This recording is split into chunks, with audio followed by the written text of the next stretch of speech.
Hi there, I want to show you how you can create a custom route instead of creating an area to spray a field. You click on the agro app of your Talos T60X drone, you go to begin, and here, instead of, by default it's on the field, you can click on custom, and then let's say you wanted to spray a canal or you wanted to spray the side of a river or a lake.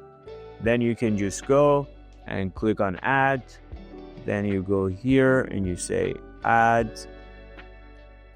You can add as many waypoints as you want. But the beauty of this feature is that instead of spraying an area, it will spray a line that you create. In the past, if you wanted to do this, you had to create it on DJI Terra or Smart Farm Web, but now the start point is here, it goes there and it sprays it. So you can see how you can create a custom app.